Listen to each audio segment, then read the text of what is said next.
चलिए आज बात करते हैं भारत के इतिहास के एक ऐसे कानूनी और राजनीतिक टकराव की जिसने पूरे देश की नींव हिला दी थी।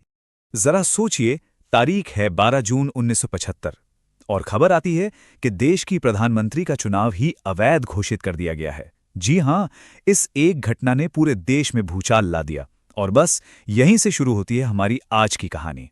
तो चलिए सीधे उस पल में चलते हैं जिसने सब कुछ बदल कर रख दिया, हाई कोर्ट का वो ऐतिहासिक फैसला। तो ये केस था इंदिरा नेहरू गांधी बनाम राजनारायण। साल था 1975 और अदालत थी इलाहाबाद हाई कोर्ट। जज थे जस्टिस जगमोहन लाल सिन्हा। और फैसला यह था कि इंदिरा गांधी का चुनाव अवैध है।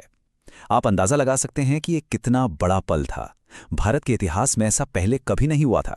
किसी सिटिंग प्राइम मिनिस्टर का चुनाव इस तरह रद्द कर दिया जाना अभूतपूर्व था। लेकिन सवाल यह है कि इतना बड़ा, इतना चौंकाने वाला फैसला आया कहां से? इसको समझने के लिए हमें थोड़ा पीछे जाना होगा, उस चुनाव में जहां से ये सब शुरू हुआ था। तो बात शुरू होती है 1971 के लोकसभा चुनावों से। इंदिरा गांधी ने रायबरेली सीट से जबरदस्त जीत हासिल की थी। उनके सामने थे राजनारायण, जो चुनाव हार गए। लेकिन राजनारायण ने इस हार को स्वीकार नहीं किया। उन्होंने नतीजों को ही सीधे अदालत में चुनौती दे दी। और राजनारायण के आरोप कुछ छोटे-मोटे नहीं थे। उनका कहना था कि इंदिरा गांधी ने अपने चुनाव प्रचार के लिए सरकारी अधिकारियों और संसाधनों का गलत इस्तेमाल किया है। मतलब ये जन प्रतिनिधित्व अधिनियम 1951 का सीधा-सीधा उल्लंघन था। आसान भाषा में कहें तो देश के प्रधानमंत्री पर भ्रष्ट तरीकों से चुनाव जीतने का आरोप लगा था। अब हाईकोर्ट का फैसला तो आ गया, पर इसके बाद सरकार ने जो किया वो और भी ज्यादा नाटकीय था। चलिए देखते हैं कि कैसे एक कानूनी मामला देश को आपातकाल की तरफ ले गया। सरकार ने एक के बाद एक कई बड़े कदम उठाए। सबसे पहले हाईकोर्ट के फैसले को सुप्रीम कोर्ट में चुनौती दी गई, पर वहां से कोई खास राहत नहीं मिली। फिर 25 जून 1975 को अचानक देश में राष्ट्रीय आपातकाल यानी कि नेशनल इमरजेंसी की घोषणा कर दी गई और इसके ठीक बाद संविधान में ही एक बहुत बड़ा बदलाव कर दिया गया। वैसे आपातकाल लगाने के लिए जो आधिकारिक कारण बताया गया वो था आंतरिक अशांति या इंटरनल डिस्टर्बेंस। इस एक कदम ने सारी शक्ति सरकार के हाथों में केंद्रित कर दी और यहीं पर टकराव की तस्वीर बिल्कुल साफ हो जाती है। एक तरफ थी न्यायपालिका की शक्ति जो कहती थी कि अदालतें किसी भी चुनाव की वैधता की जांच कर सकती हैं।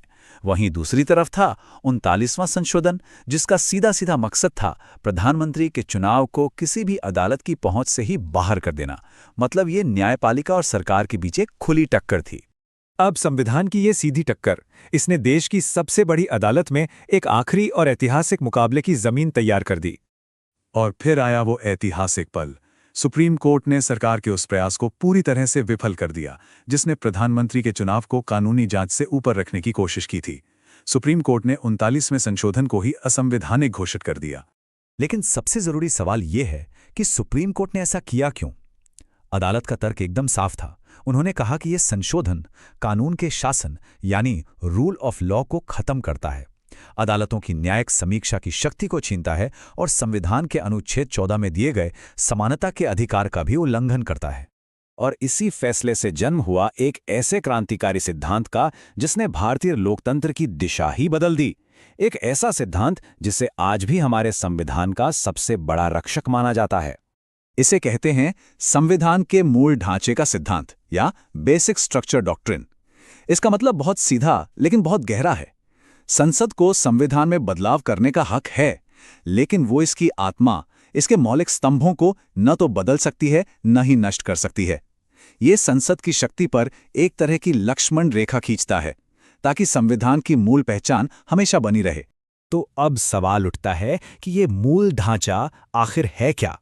देखिए, अदालत के अनुसार इसमें लोकतंत्र, कानून का शासन, न्यायिक समीक्षा और आज़ाद और निष्पक्ष चुनाव जैसी बुनियादी चीजें शामिल हैं। ये संविधान के वो हिस्से हैं जिन्हें संसद भी नहीं छू सकती। तो चलिए अब ये समझते हैं कि 1975 का ये मामला आज इतने सालों बाद भी हमारे लिए इतना जरूरी क्यों है। देखिए, इस एक केस ने कई बातें हमेशा हमेशा के लिए साफ कर दी। पहली कि कानून से ऊपर कोई नहीं है, प्रधानमंत्री भी नहीं।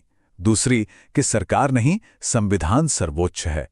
इसने भारतीय न्यायपालिका की आज़ादी और ताकत का एक ऐसा बेमिसाल उदाहरण पेश किया जो इतिहास में दर्ज हो गया। और हाँ, ये एक ऐतिहासिक चेतावनी भी है कि आपातकाल की शक्तियों का कितना खतरनाक दुरुपयोग हो सकता है।